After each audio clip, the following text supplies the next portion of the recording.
following computer animation shows the way earth pressure balance shields work. Taking as an example the Heron Connect EPB shield used for a subway construction project in Barcelona. As part of the extension of Subway Line 9, the machine S442 excavates a 3.6-kilometer-long section between the subway stations Gornal and Zona Universitaria. The tunnel route crosses beneath Barcelona's historic city center, densely populated residential areas and roads. In order to avoid any damage to the sensitive buildings, subsidence, heave, and vibrations must be avoided at all costs.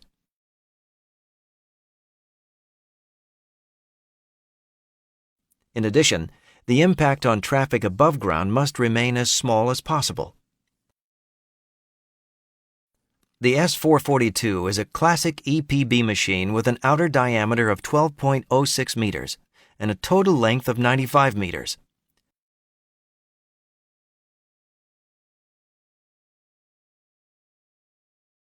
With its rotating cutting wheel, the tunneling machine breaks the material from the tunnel face. The material is then transferred to the belt conveyor system in the rear of the shield via a screw conveyor, while the hydraulic cylinders press the machine forward continuously. The reinforced concrete segments, known as lining segments, are installed under the protection of the shield skin.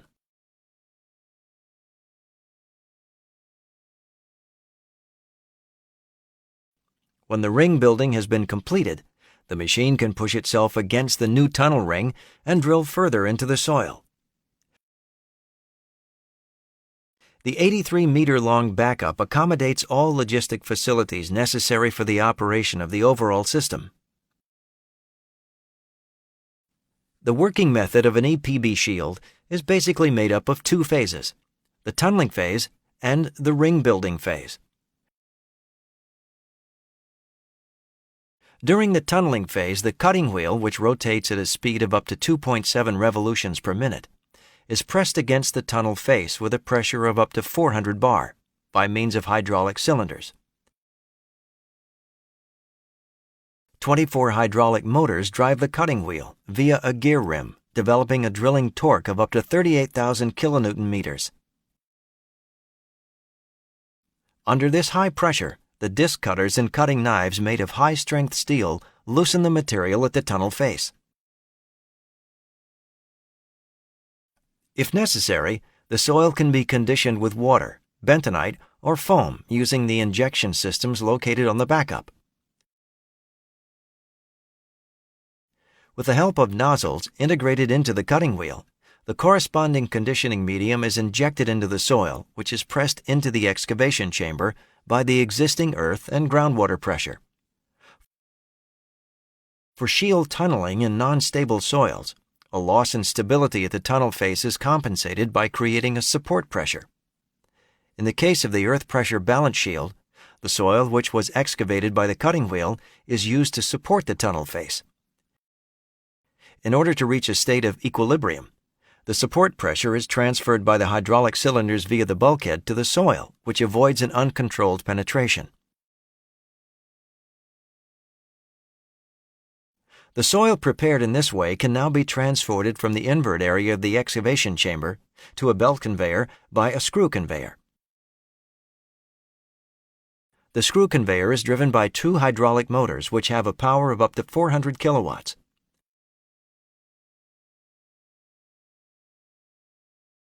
The quality of the soil taken from the excavation chamber is regulated by the screw conveyor's rotational speed, which is matched to the advance speed.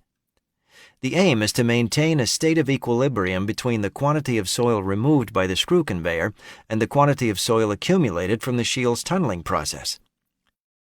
This guarantees optimum support for the tunnel face. The system must be able to react flexibly to the permanently changing geological conditions.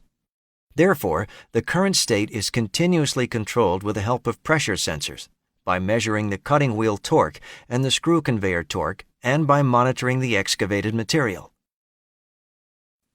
When the tunneling phase is completed, cutting wheel and screw conveyor are stopped. Now the ring building phase starts in the shield area under atmospheric pressure conditions. A complete tunnel ring consists of several segments, called lining segments. These prefabricated reinforced concrete elements are produced with millimeter precision in a factory which is especially installed above ground for this purpose. Following quality control, they are then transported into the tunnel by mine cars. In the front section of the backup, the lining segments are lifted individually by a special transfer crane. It lifts them onto the segment feeder which transports the elements to the front of the tunnel.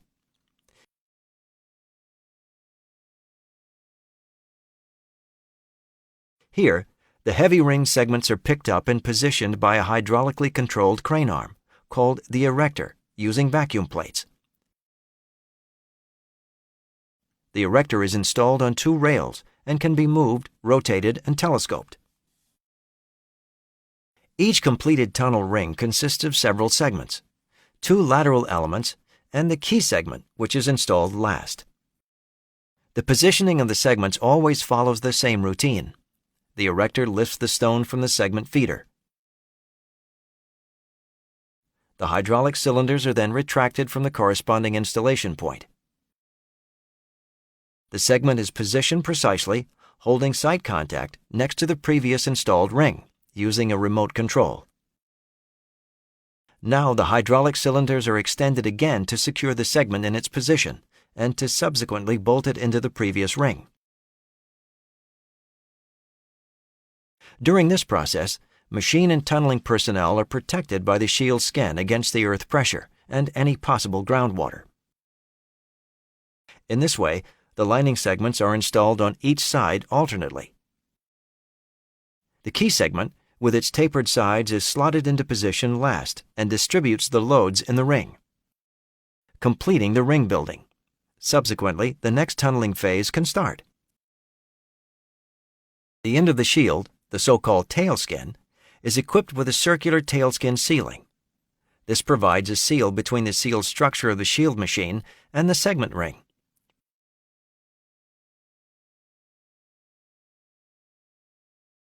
This in turn guarantees the necessary sealing between the interior working space and the exterior earth pressure. The remaining annular gap between the outer side of the lining segments and the soil is continuously filled with grout via injection holes in the tailskin or in the lining segment in order to provide a bed for the tunnel tube and to stabilize it. Each individual tunnel ring is constructed in a slightly conical form. This means that curves can be constructed along the tunnel route by changing the installation position. A time-lapse clearly shows the 2 working phases of the TBM. The tunneling phase and the ring-building phase alternate continuously. In this way, the tunnel grows ring by ring.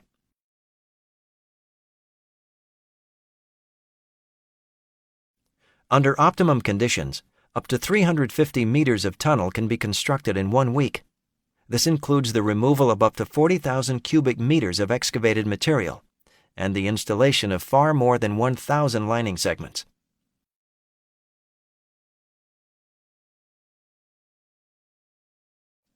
Complex logistic solutions are required to deal with such quantities of material. The 83-meter-long backup of the S442 tunnel boring machine accommodates all the facilities required. With each advanced movement of the shield skin, the backup is pulled behind on wheel houses, which brace against the tunnel wall.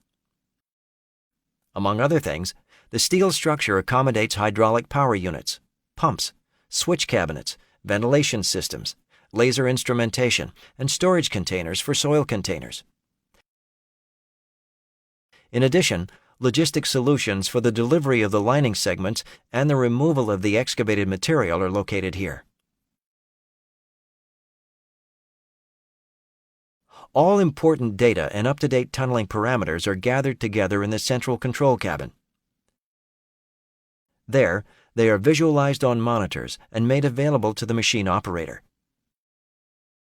The operator can monitor the largely automated process and intervene if necessary. In the case of EPB machines, the excavated material is mostly removed by belt conveyors. The core components of such systems are the machine belt, the cross belt, and the tunnel belt, which can measure up to 30 kilometers. The machine belt and the cross belt are two separate short conveyors which are permanently installed on the tunnel boring machine. The tunnel belt takes up the excavated material from the cross belt in the backup area and transports it along the total tunnel section to the launch shaft. The front section of the tunnel belt is also permanently mounted on the backup.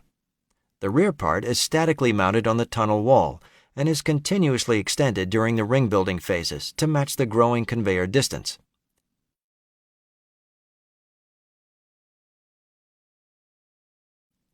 In order to compensate for the increase in the conveying distance, a special belt storage system is installed at the launch shaft, which releases the extension of the tunnel belt as required.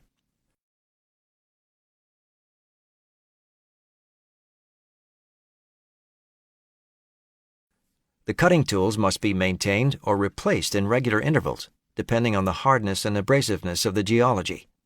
Sensors are attached at the tips of some tools, which trigger an alarm in the control cabin when a certain degree of wear is reached.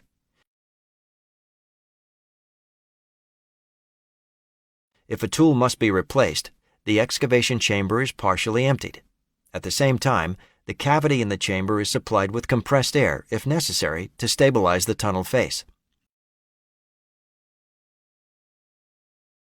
Then the excavation chamber can be accessed through a manlock to carry out maintenance work or to replace tools.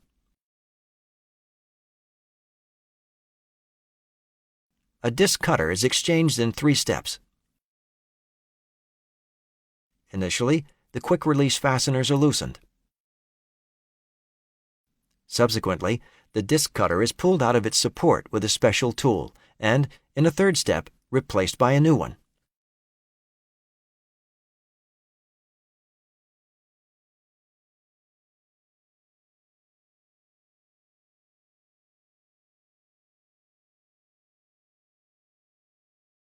Traditionally, earth pressure balance shields made by Heron Connect are in their element in cohesive soils consisting of clay and silt with low water permeability.